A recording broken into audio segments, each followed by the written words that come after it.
This is Metal Mike, and in this episode, I'm joined by my buddy Gabe from the Hair Metal Mixtape Show, and we talk through our 10 favorite hair metal album covers. There are so many cool ones to choose from. But hey, do you want to support the show and get in on the conversation? Become a subscriber on Twitter for a mere $2 a month. The tag is at 80's Glam Metal 1. You can get all kinds of inside info. It's all exclusive. Rob just subscribed and gave his input on this topic. For his album covers, he said Cinderella Night Songs, Poison Open Up and Say Ah, Warrant Dirty Rotten Filthy Stinkin' Rich, and Pretty Boy Floyd Leather Boys with Electric Boys. We'll see if his picks come up in the episode.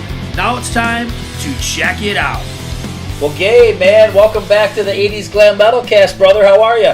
I'm doing great, Mike. Thank you so much for having me back. I am so looking forward to this. Yeah, man, album covers. This is a big one. But before we jump into that, you've got your own show, the Hair Metal Mixtape. Tell everybody what's going on over there and what you got coming up. Cool, man. Yeah, Hair Metal Mixtape is a live radio show on Saturday nights from 9 to 11 p.m. Eastern Standard Time.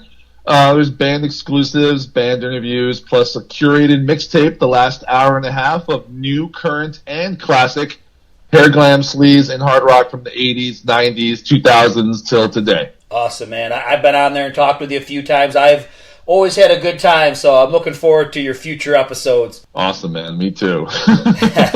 So, tonight's topic is our top 10 favorite hair metal album covers. This is tough, man, because, there's tons of cool ones, and they all make a statement. You know what I mean? They're basically what that band is putting out there. Sometimes their stage show, their look, everything revolved around the album cover. What do you think? Absolutely, man. Especially when the glam metal days and the hair metal days started, where everyone just wanted to see what they looked like. So they either went with some kind of a band cover thing or some crazy artsy looking thing. Yeah, it's weird because when I went back, a lot of the album covers that I thought I may like or thought were really cool, when I went back and looked at them, I was like, you know what?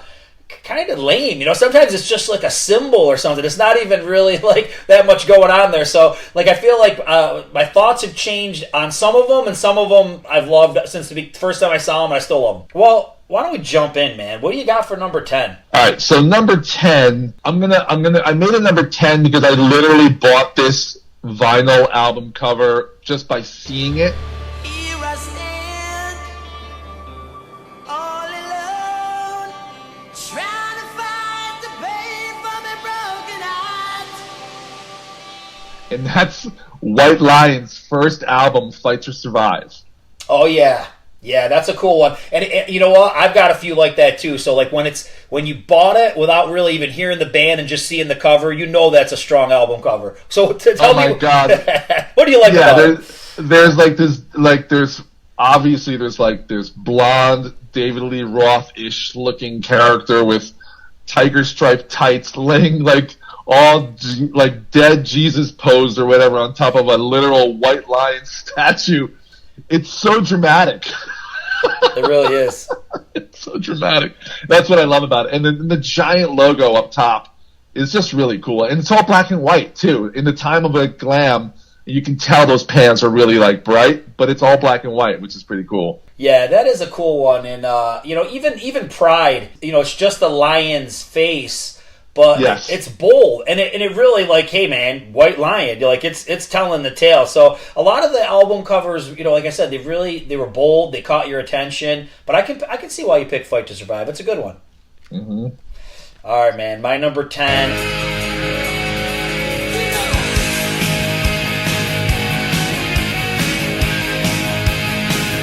I went Tiger Tails, Young and Crazy. And for me, there's a lot of things going on here. And if you go back and you look at this album cover, once again, a lot of bold graphics. You know what I mean? And the colors are really bold. You've got and it's all straight up 80s glam stuff. You've got the turquoise, you've got the hot pink, you've got yellow. It's really popping. And, they're kind of it kind of comes across a little bit like a Poison wannabe on the cover. It's very much... It's like its own thing, but it reminds you of Look What the Cat Dragged In a little bit. But I think the colors are so cool, and I do like how there's a mirror image thing going on, it's them, but then there's a reflection of them underneath them.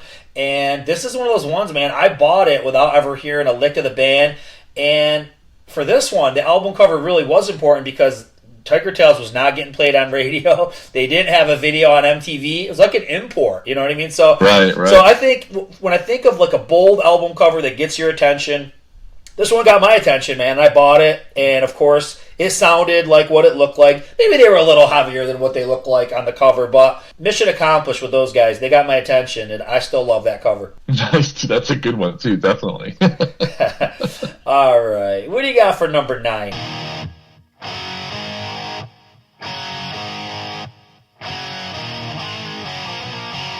See me coming. I'm going to go for LA Guns, Cocked and Loaded. Yeah, that's a good one. Yeah, that's good.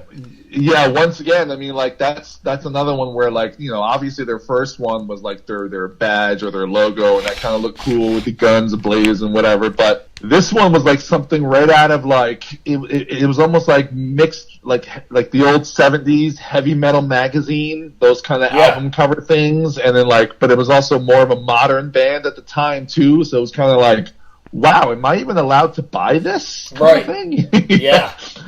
Especially at my age, you know, so it was like, and it was cool, you know, the logo and, like, the little dots had, like, different things, and I don't know, man, it was really, like, truly, like, almost porn to me, you know, that I was allowed to buy.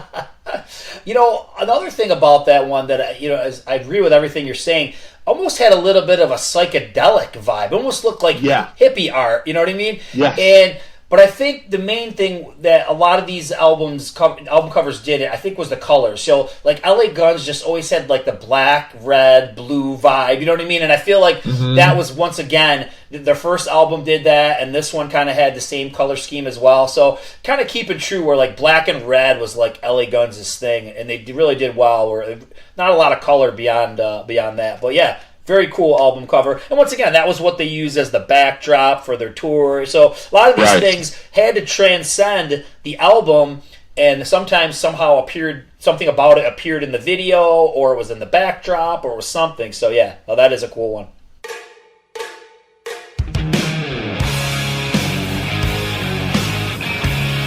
All right, man. Number 9, I had to do it again with one that just never heard the band, but just bought it by looking at it. And I had one of the members just on the podcast recently, and this is the Britney Fox debut. Yeah. You know what I mean? So, like, I saw that, and I was like, whoa, these guys are like Colonial Glam pirates or something. I like this. I got to have this. And once again, was not disappointed. Got it home, and it was a very strong, familiar sound. Caught my attention, and the logo. They got a really cool logo. You know what I mean? Yeah. The logo's got those sharp edges. It was very metallic and blue on the debut. So yeah, man, that's a great album cover. I also had that on my list at one point, but I had so many, and I knew you were going to pick that one. Oh yeah.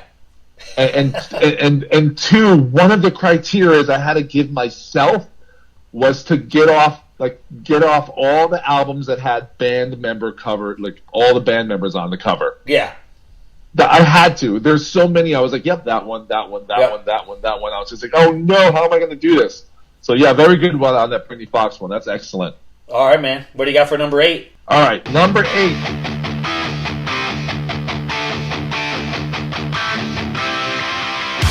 This is a toss-up for me, but I'm going to go with Invasion of Your Privacy, Rat.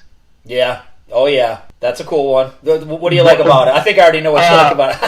Well, yeah, I mean, obviously there's this whole theme of, like, the lovely ladies and all that. But also, once again, it wasn't like, it's like this very, like, voyeuristic type thing with, like, you know, the shadows and, like, it really is the whole invasion of your privacy thing where you're just like, oh, wow, that was like, for me, you know, 12-year-old me or whatever, you're just like, oh, wow, that's like a girl's bedroom, you know? You're like, wow, they put that on the cover of an album. This is crazy. Look what she's wearing, like her underwear, you know? So for me, I guess it was the whole provocative thing. And look at this. It's funny, too, because, like, I'm not going with these, like, bold colors. It was a very, like, very shady, if you will. You know what's cool about that one is I think when you look at Out of the Cellar, right? You have Tawny Katane on the cover. You've got a really bold red rat logo. That one's got like a very black and red and orange vibe. It's like very like just straight up metal to me. But then when you get to this one, this is where, you know, it's softer. Like I said, the whole album feels a little bit softer. That was like in some kind of, the first one's, or it's not their first album, but it was their first official album. That's like more of like in a fiery space or something like that. You're like in the cellar or whatever. This is like, right, it's softer. You're in the girl's bedroom. The rat logo is now white. You know what I mean? Everything, and once again, their image softened up with this album as well. So it's like, I feel like it really fits the vibe of the album, of what their image looked like. And I gotta make a confession, man. I'm a total idiot. I never realized until just recent times that there was like some camera up in the corner. I never knew that. I never saw it before. So like to me, it feels like now that album cover makes even more sense because somebody's like videoing her. You know what I mean? So I never noticed that. So pretty wild. All right. So this is okay. So let me just throw this out there. If we were doing just like metal all the way around, I think like bands like Manowar and Iron Maiden would top my list because let's face it, some of those painted covers are like the coolest artwork that's out there. But absolutely, we went with hair metal.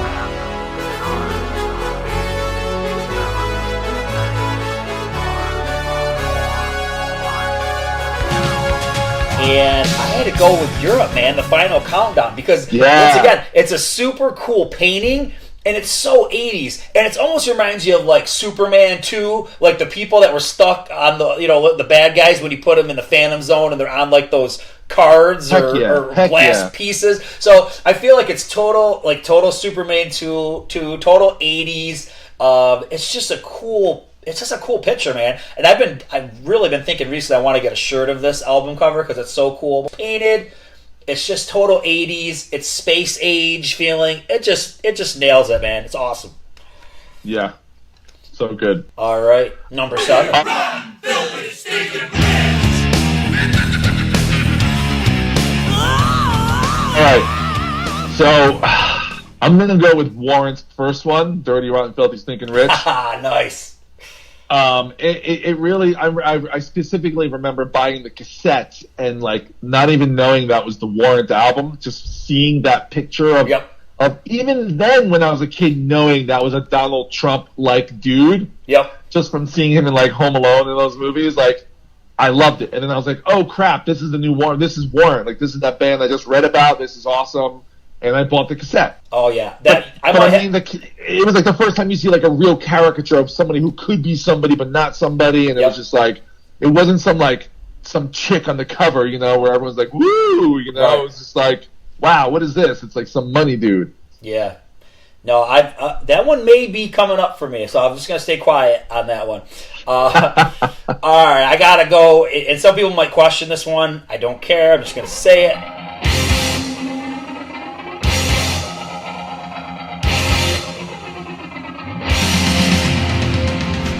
I'm going to go with Wasp, Inside the Electric Circus. So people might have mixed feelings on this album cover. But first of all, let's just get it. I'm going to put it out there, and I don't care what anybody says.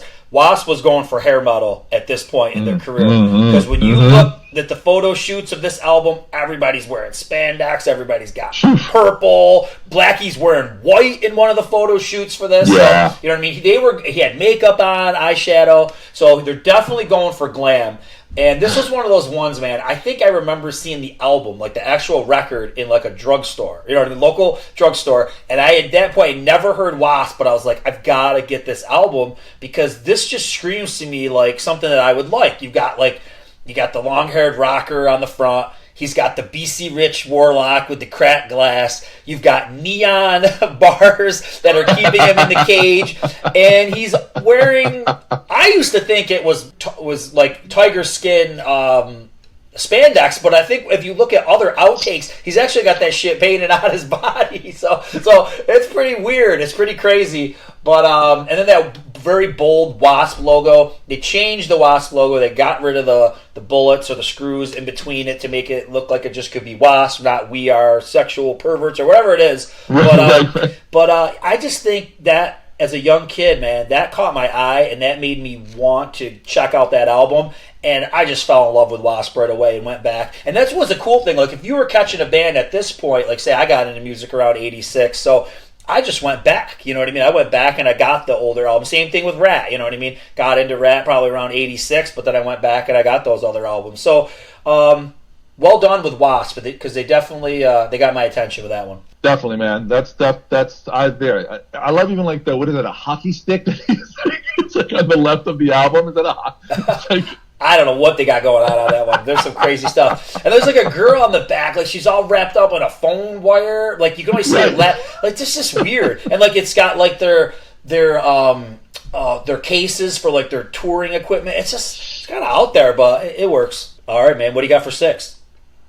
All right, so I'm going to go a little opposite on that one as far as like the whole sexy or crazy stuff.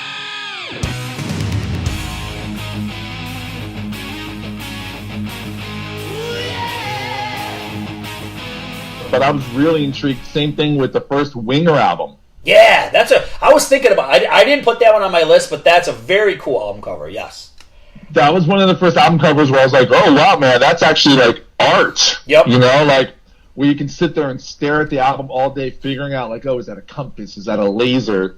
Is that a woman? Or is that like a sculpture?" I don't know, man. It was something that I mean, you saw pictures of like Winger with his hair poofed up and all that stuff, but like when it came to their album covers and stuff, they seemed a lot more. What would you call it? Even like people would yell at me if I even called it like almost like a math rock or prog rock that he would do those solos. But... It does. So yeah, I almost put that one on there too. Same thing. Yeah, it looks like almost like abstract art or something like that. And the cool thing, funny thing was that it still said Sahara in the corner. That was going to be the band's name, which is kind of weird. But then there's the Winger logo. I think that green, like that just was the vibe of that Winger album. You know what I mean? Like it was the white and green. So I feel like that was always the vibe that you would get. You know, you'd see that green logo on their backdrop and the album cover. It just had that vibe. And then with the next one, it was cool that they used pieces of that art again in the Heart of the Young, and then they went for more like a blue and gold. So I always like when the band like changed the album cover colors, you know what I mean, the vibe. Always gave it a cool vibe, but yeah, I like that Winger one. Good call. Yeah. All right, number 6. This is where I put Warrant. I put Dirty, Rotten, Filthy, Stinking Rich. All the same reasons that you did, but I think that's even grown on me more over time because look at it. It's a cool artwork. Reminds you like some rich, like you said, some rich fat cat, like a Donald Trump. Later years, it reminded me of the evil banker that's on Despicable Me. You got it right. Maybe he's based on that guy. And I always thought it was cool when that guy came to life, like in the Big Talk video and on the home video that they did from that album. So Warren did a great job of I guess it's like branding. You know what I mean? That dude was in videos. He was on the cover. He was part of their backdrop. So the whole thing was working. And it really was like a personification of that song. You know, Dirty, Rotten, Filthy, Stinking Rich. You think of that crazy fat cat banker guy on the cover. So it's a cool visual. Yeah. All right, man. Number 5. All right, number 5. It's weird because I mean I don't know if I wanted to call them hair metal or not. I mean they definitely made a big impact during that time too. But I mean Aerosmith's Pump. It's a weird one, yeah. It's different. I'm a car guy, you know, and like. And again, I remember. I mean, I have the cassettes right here. Like, I remember literally holding that cassette and just cracking up, just all the double entendres all over the place on that album. and it's. I mean, I'm starting to see this little pattern here where I'm starting to see these like black and whitish type simple, type covers that I'm into. But I mean, that was a big one for me, and maybe it's because I remember listening to that cassette over and over again until I destroyed it. Is that album cover is pretty much imprinted in my head forever. And it's got the classic Aerosmith stamp right on top, you know, like they've had on everything. Yeah. No, I think that is an interesting one. And even the one before that is when you look back at it, it's pretty cool. Permanent Vacation, you know, it's like a red and a yellow. You know what I mean? Like that's, like you said, that's etched in your mind. Like that album cover and that album just has that vibe. You know what I mean? When you get the Pump, you think of the black and white cover. You get to the other one with the cow udders there. That was a little different. Okay. All right. This is an interesting one. Number 5.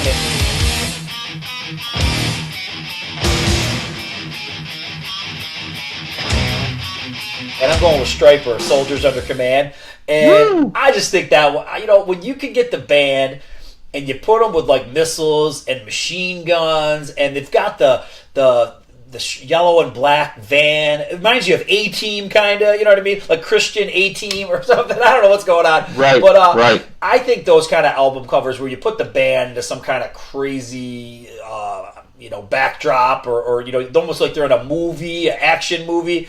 It's so good, man. And To Hell with the Devil, the original one, is a really cool one as well. But I always kind of feel like that album cover got squashed and they went to the black cover with just with the bold logos. But I do get a kick out of seeing Stryper with the machine guns and the missiles and everything was all very coordinated. It was a black sky, black truck, yellow and black logo, yellow and black clothes, yellow and black weapons. Very coordinated, and I think a lot of us who grew up in this era, our brains kind of work that way. We like when that kind of stuff happens. So, all right, man, number 4.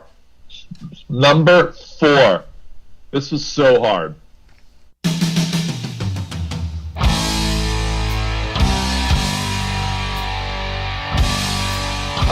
But I'm gonna go with Quiet Riot, Metal Health. Oh. Yeah, I'm kind of regretting not putting this on there. All right, man, let's hear it. That album, the cover was terrifying to me. Yeah. Just literally seeing that iron mask and those eyes freaking out. I think the only thing that helped me was noticing the buttons on the jacket of the band members. But that honestly just scared the crap out of me because it was just it really was terrifying with the mask. The Quiet Riot logo is really cool, just almost blood red, all kind of messed up, and it really made me want to wonder what the heck I was going to be listening to when I put that album on. Yeah, for some reason when we were talking about this was kicking around, and this was supposed to make my list, but then somehow it didn't. But you nailed it. There's a lot of cool things going on. The mask is a big one. For us 80s kids, this reminds us of Freddy Krueger, Jason, all that. You know what I mean? It just reminds you of a horror character. And it's cool. Like I said, the buttons of the band members. I always wondered, was that Kevin DuBrow behind the mask on the cover? I don't know. It kind of reminds you of him.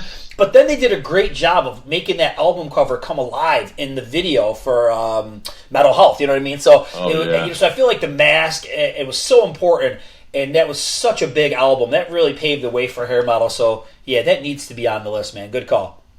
Yeah. So this was my number 4 was a last minute ad because I wasn't sure where to go with it, and I'm just going to throw it out there and then I'll explain it.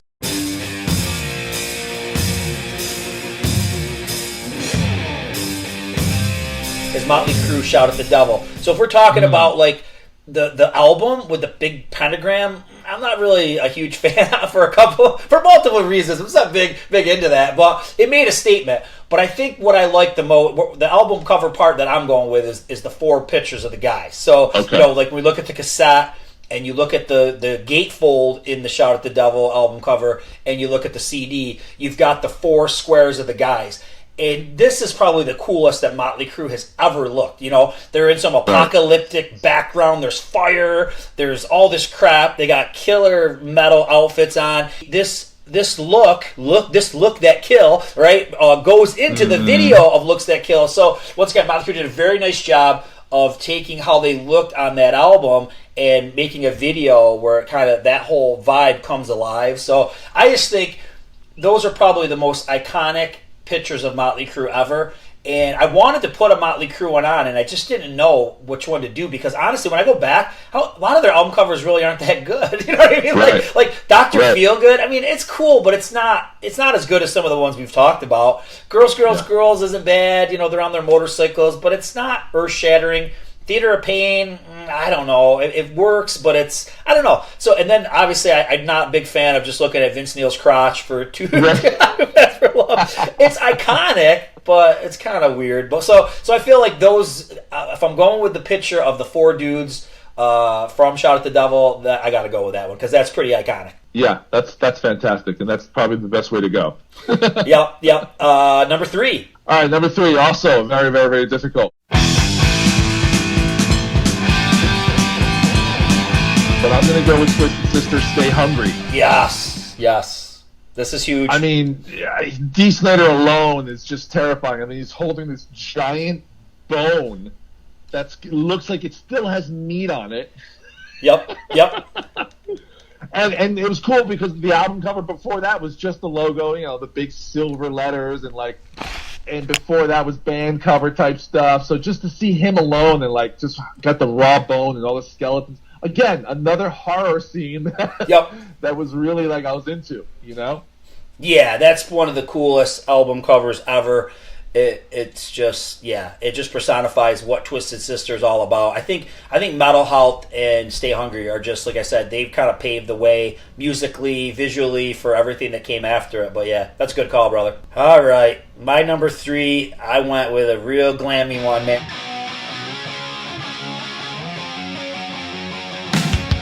And I had to go with Look What the Cat Dragged In with the with those faces, right? You looked at those four faces and you didn't know, are these guys, are these girls, what was going on? But that kind of look made sense to me in 1986. I also love the bold Poison logo. Poison's got one of the coolest logos. Yes. And the green, it just pops. It just makes sense because, like, you think of like something toxic or poisonous. Green, poison ivy, whatever you want to think of. So really smart making the logo green. The logo is just awesome with all those swervy parts to it and everything. And the white, everything really pops. And those that's iconic. Everybody, I had a shirt that had that stuff on it, and I just think that was iconic. And once again, another one that paved the way for 80s glam. True. That second wave of hair metal, man, was led the way by them, definitely. What do you got for number 2? All right, number 2. This was, I thought, on the album cover was the gift that kept on giving.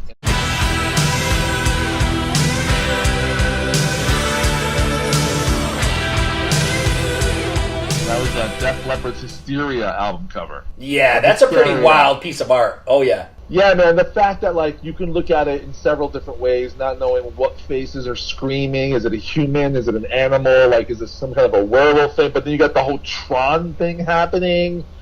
And not only that, like, all the singles that I bought, the 7-inch singles, you could piece them together into a giant puzzle to make this album cover. So for me, that's what I meant by the gift that kept on giving, too, because, like, it's just really amazing. And the intricate details in that thing. And then I ended up watching this little, like, mini movie about how the artist actually made this album cover, which I had no idea. But he had this giant table, and he actually layered all this stuff and was just taking giant photographs of it to make the album cover, which is pretty cool. Yeah, and and that was another one where they used that art in their stage. Their whole stage had all those little strange squiggly lines and different things that were part of that album cover. And yeah, no, that is an iconic album cover. Very cool image. Def Leppard's had some good ones. Pyromania is a cool album cover too. Yeah.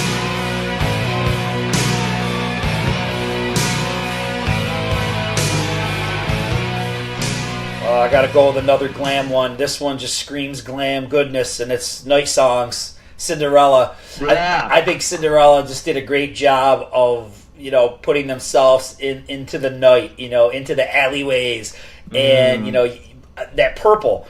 One very glam, it just fit the times, and very cool logo. Their logo is awesome. Poison and Cinderella have like the coolest logos, you know what I mean? Yeah, that's true. And where Poison, the green thing kind of took over, this one, these guys, purple took over, and it kind of stuck with them for a couple albums. But that's just so cool. They look cool. They're all glammed out. A lot of people say they look too glammy versus what they sound like, but I think you knew what you were getting when you bought that one. And by looking at it, it just made you want to buy it, And it's just cool. I love it, and I just love everything about it. That's another one I got to get a shirt of. Yeah, exactly. That's almost like like if Dracula was glam or something, Yep. All right, man. I got to hear it. What do you got for number 1? All right. So many. But I'm going to go with one of the most iconic ones that I think that I even own, and I wanted to own it all, cassette and everything before it went away.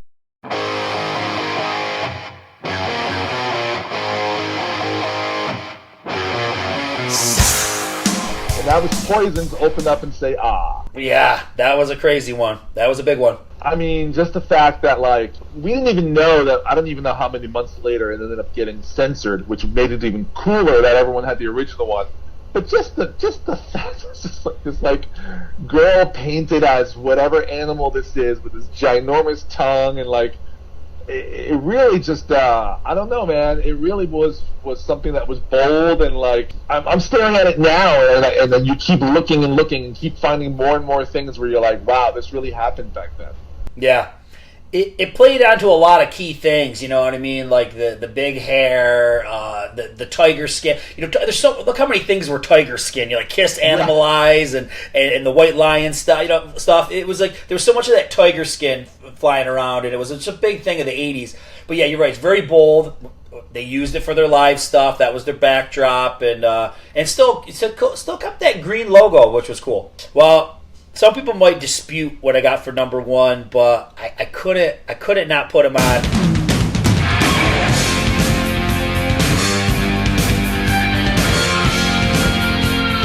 I left all the 70s Kiss stuff off there. A lot of the 80s Kiss album covers are not very good, but one of their best album covers of all time. And you know what, man? I'm going to say it is pretty much hair metal, 80s metal. It's Kiss Creatures of the Night. I gotta go with it. To see their makeup with that blue tint, the glowing eyes, the purple. What's got purple? Purple Kiss logo, purple Creatures of the Night. Mm-hmm. They personified the whole cover in the I Love It Loud video. So they were doing all the same kind of stuff that everybody else was doing at that time, and it was working.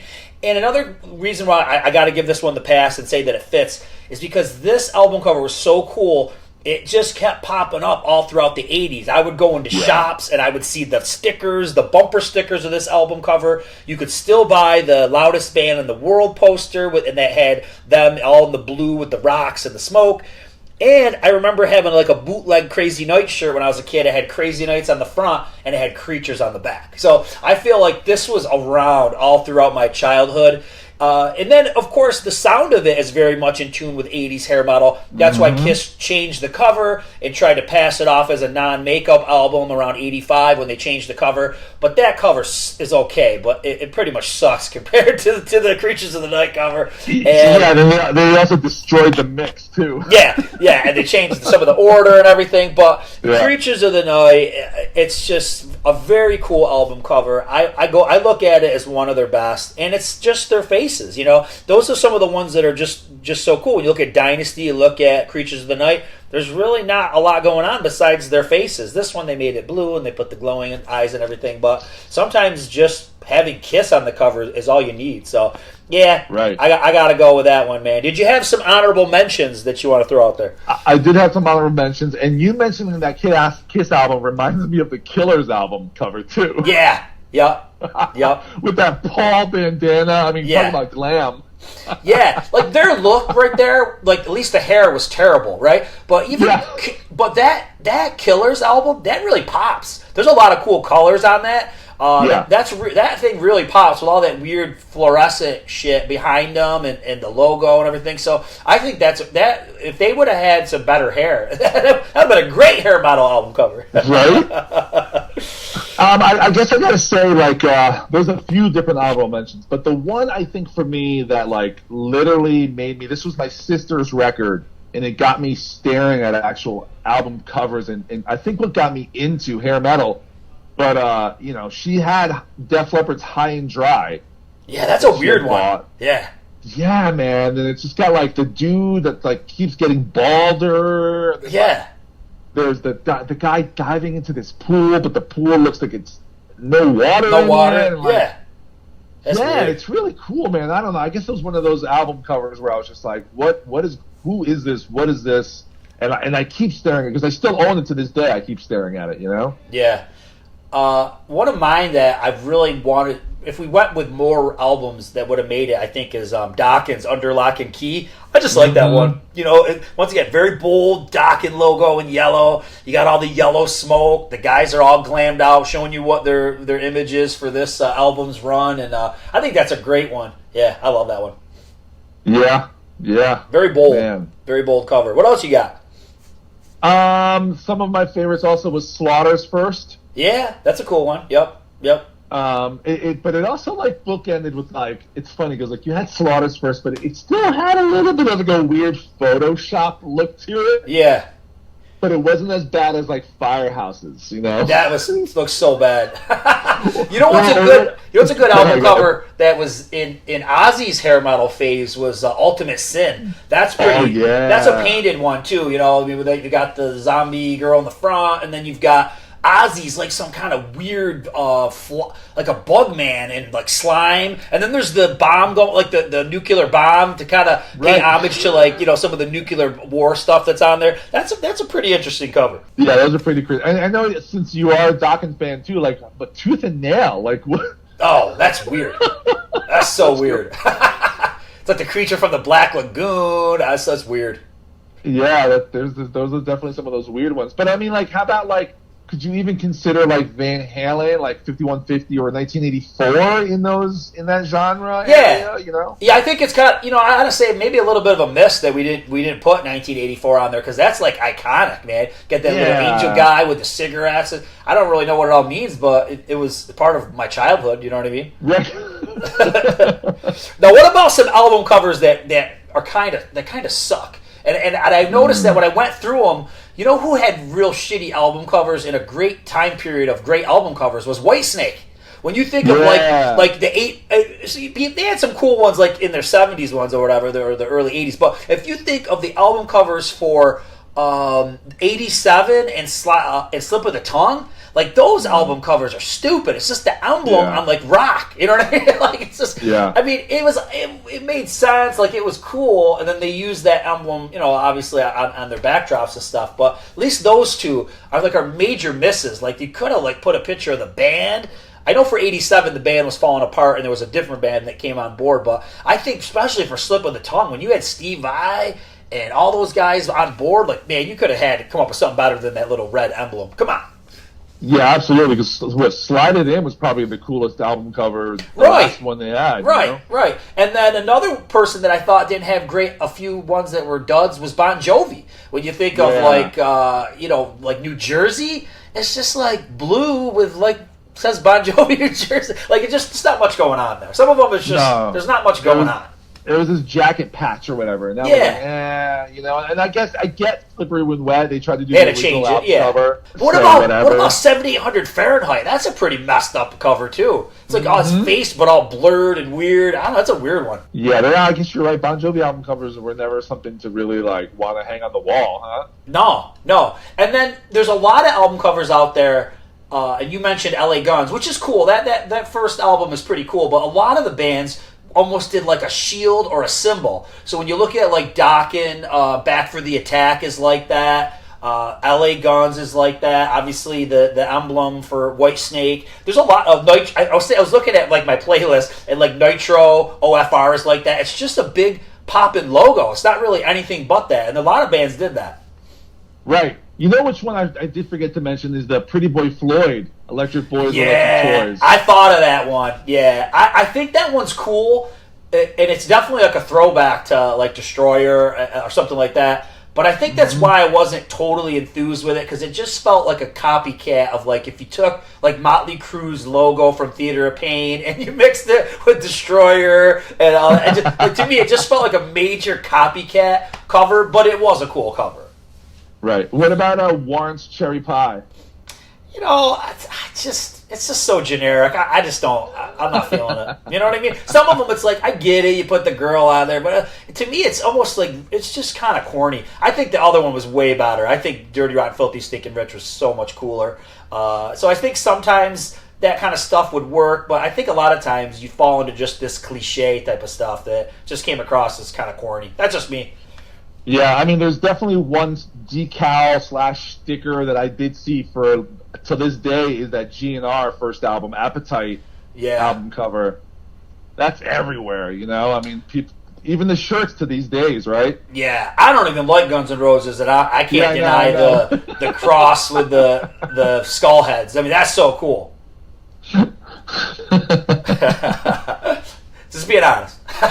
Yeah, no, I know. It's funny, too, because when I was looking at that album cover, I was like, I know he doesn't like this, so I'm not going to bring it up. No, yeah, I know. I still think it's great. There's so many that are great. But, I think of when I think of Van Halen, I kind of feel like Van Halen fell into that kind of lame album covers as they got going with Sammy Hagar. You know what I mean? Like Yeah. For Unlawful Carnal Knowledge, that's a pretty lame album cover. There's just some lame ones out there. Balance confuses the hell out of me. You know what I mean? So yeah, what was it? I mean, was it because of the early '90s? You know, Right. They kind of like they weren't trying to do anything too misogynistic or anything. Right. So if they're going to show their faces, they'd have like the short hair, you know, or something like that. Or yeah, it was just weird. You know what another good album cover is, but I didn't put it on because it really wasn't it really as hair metal as the rest of these, was Wasp, The Headless Children. That's a pretty cool album cover. There's a big statement going on there with with all the political stuff that's going on, and I love that big skull. It reminds me of Castle Grayskull in the back, so that's pretty cool.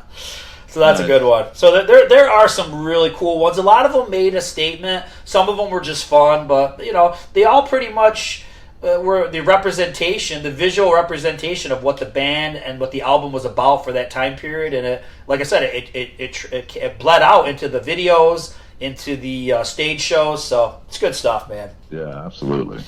All right, brother. Well, I think we nailed this one down. I feel good. We did good. All right, brother. Always good chatting with you. Yeah, definitely. We'll talk soon. All right, man. Have a good one.